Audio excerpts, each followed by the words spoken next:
大家好，我是小慧，欢迎您来到我的频道，也非常感谢您百忙之中收看我的视频。老年人在退休之后，不仅时间自由、财务自由，心灵也是自由的。退休老人不再需要朝九晚五的打卡上班，也不需要小心翼翼地看单位领导的脸色，也不再需要为了挣工资而为了五斗米折腰。而最重要和最关键的一点就是，之后我们的退休老人也因为有了大量的空闲时间，那么如此一来的话，今后我们退休的老人既可以选择在家养花弄草、陶冶情操，也可以选择出门游山玩水，放飞自我。说白了，在余生里面，我们退休老人多半情况下就只需要安享晚年生活就可以了。但同时，我们的老人也要注意了，下面这3种地方千万不要去，以免惹来祸端。3位老人哭诉，退休后这3个地方不要去，免得徒增烦恼。那让我们一起来看看吧。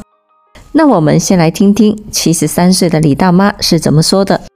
我叫李冬梅，今年已经73岁了。现在我每个月有将近5000块钱的退休金。虽然我每月的退休金很高，另外我的家境还算是很不错，但长久以来我在生活这方面都比较节俭，或者是我从小受过苦比较多的缘故吧。退休后，我从来不在早上去菜市场买菜，因为早上的菜太贵，我通常都是下午去菜市场买菜。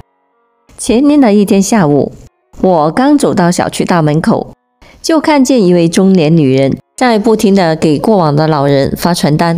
当时这位中年老人也给我发了一张。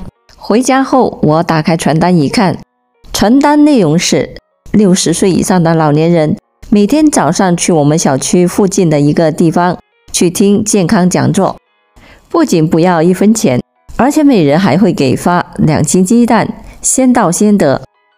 我一想，这是好事啊，听健康讲座既不要钱，每天还发鸡蛋。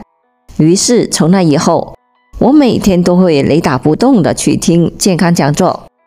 在最开始的时候，那里的工作人员确实是讲一些健康方面的知识，可半个月后，那里的工作人员就天天地向我们这些老年人推销他们手里面的一些保健品。当时他们把这些保健品就是吹嘘的神乎其神，事后有一些老年人就买了。当时这些保健品就并不便宜，最少的都在7、8千块以上。而在最开始的时候，我并没有买，我每天只在那里领免费的鸡蛋。可是随着时间的慢慢流逝，我就逐渐对这些保健品产生了浓厚的兴趣。尤其当我听到其他老人说，吃了这种保健品之后，他们现在的身体比以前好了很多之后，于是再后来，我也花了6万块钱买了一个床垫和椅子。当时我是偷偷的瞒着自己的子女的，原本我还想着以后自己的身体就会越来越好，可让我没想到的是，之后一点效果都没有不说，反倒我的身上还出现了很多红点。而当我再去找那些人的时候，他们早就找不到人了。至此我才发现自己被骗了。直到现在，我都没有把整件事情的来龙去脉让2个子女知道，因为他们知道肯定就会对我是一阵的埋怨。那么我今天就用自己的亲身经历告诉大家，人老后像那些极易上当受骗的地方就坚决不能去，因为这种地方去了之后对你一点益处都没有，反倒还会给你今后的晚年生活增加更多无尽的烦恼和痛苦。第2位就是66岁的霍大爷。我叫霍明华，我今年已经66岁了。我是60岁的时候从中学老师这个岗位退休的，我现在每月有4000多块钱的退休金。原本刚退休那会，离异的我每天闲来无事，我都会选择去郊区河边钓鱼，在陶冶自己情操的同时，每天还能吃到自己亲手钓上来的鱼，我的日子可以说是过得怡然自得。可后来因为其他的原因所限，我就再也不能去河边钓鱼了。那天百无闲聊的我，正在公园百无闲聊地看着一群人在下棋，突然我就看见远处一群人在跳交谊舞。虽然之前我并不会跳交谊舞，但我多多少少对交谊舞还是有一定了解的，而出于一片好奇心，我就连忙走上去观看。由于刚开始我不会跳交谊舞，因此在最开始的时候，我就只能在旁边看，一连10几天都是如此。我也逐渐对交谊舞产生了浓厚的兴趣。一天，我正看得入神，人群中一个明显岁数比我小很多的女人，她就主动地邀请我跟她一起跳舞。最开始我是拒绝的，因为我本身就不会跳舞，可她却说她会教我，而且她跳舞跳得很好。后来实在拗不过她，我也就只好同意了。于是之后我就和她一起跳舞。实话实说，我当初之所以选择跟她在一起跳舞，就只是处于一种好奇心在作祟，而并没有其他什么乱七八糟的想法。但是和对方在一起跳舞时间久了之后，我就明显地感觉到对方的目的却并不在此，因为他总是有意无意地在我面前透露他是单身，他想组建一个新家庭等等这样的字眼。直到有一天，他竟然主动地向我表白。虽然我是离异，可我发现他根本就不是想和别人在一起真心实意地过日子的人，于是我就当场拒绝了他这一个要求。之后他就离开了我，然后再和另外一个老头在一起跳舞。2个月后的一天下午，和那个女人在一起跳舞的老头疯了似的逢人就向别人打听那个女人的去向。原来对方在借了他几万块钱之后就彻底的消失不见了。而闻听此消息，我的后背也是一阵的发凉。正因为如此，在此后的时间里，我就再也没有去公园跳舞了。因此我就奉劝我们这些老年人，在晚年之后就千万不能去那种是非比较多的地方，尤其是异性比较众多的时候，我们就更是要远离才对。因为这种地方就很有可能会让你深陷到一种人财两空，或者是家庭破碎的悲惨地步。第3位就是70岁的莫大爷。我叫莫伟，我今年已经70岁了。由于年轻的时候，我经常没事就去跑步、打球，去做各种各样的体育运动和锻炼身体。因此在此之前，我的身体就是依然很健康。另外，我的精神状态各方面也是保持得很不错。经常很多不知情的人还总以为我才50多岁的年纪，但其实我早已步入老年，成为一名地地道道的老年人。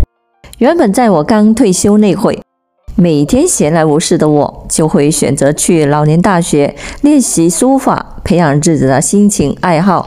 可是时间久了之后，我也不知道咋回事，我就感觉这样的生活非但一点意思都没有，反倒还特别的枯燥乏味。于是后来我每天都在为自己以后的生活到底该怎么办才好而在苦苦的发愁。一天晚上，我正在家里无聊的看着电视，这时我的几个老友就给我打来了电话，让我跟他们一起去酒吧玩。而在此之前，我就从来没有去过酒吧。之后在好奇心的驱使下，我就选择跟他们一同前往。那么到了酒吧之后，我就发现酒吧里面大部分都是年轻人，他们不是跟着劲爆的音乐在蹦跳，就是在那里大口的喝酒。那么在这种气氛的熏陶下，我们几个人也马上就加入其中。而有了第一次之后，在接下来的时间里面，我们几个人几乎每天都会去酒吧玩。毕竟我们几个都有退休金，我们的经济条件还是很不错的。另外，我们也想和年轻人一样，去好好的享受自己的生活。但我们几个人却全然忘记了，我们已经老了。就在今年的上半年，我们几个正在大厅尽情的扭动，忽然我眼前一黑，什么事都不知道了。而等我再次醒来之后，我才发现此时的我就已经躺在医院的病床上面，关键是我的下半身已经不能动弹了。当时我的2个儿子就告诉我，我已经偏瘫了。这都源于我经常去酒吧那种地方肆意挥霍自己的身体所致。现在的我每想到这件事情，我就止不住的往下流眼泪，但此时就是说什么都晚了。那么通过这件事情，我也是彻底明白了，那就是人老后年轻人去的地方，我们的老年人千万不能去。人老了就一定要服老才行，不能说总学年轻人在肆意挥霍自己的身体。年轻人出现问题了，多半还尚有挽救的余地，但老年人的身体一旦出现问题，往往就会是致命的。通过上面这3位不同老人的讲述，大家可以很清楚的知道，那就是我们老年人在退休之后，就一定不要去这3种地方。而这3种地方更多的时候是指是非多的地方不能去，极易上当受骗的地方不能去，年轻人去的地方不能去等这3种地方。万不可不计后果，由着自己的性子肆意妄为。因为我们的老人一旦这样做了，那么在接下来的时间里面，我们老人多半就会在伤心、痛苦和烦恼中度过的。所以说，往往那些比较睿智的老人，就从来不会在这上面这些事情上犯错，因为他们非常明白各种利害关系。好了，朋友们，今天所分享的视频内容就到这里了。制作视频不易，朋友们，如果您觉得我分享的视频内容对您有所帮助的话，就请您给我点个赞吧。您的每个留言和点赞都是我进步最大的动力，也非常欢迎您到评论区分享您的生活经验。非常感谢您的支持和鼓励，我们下期见。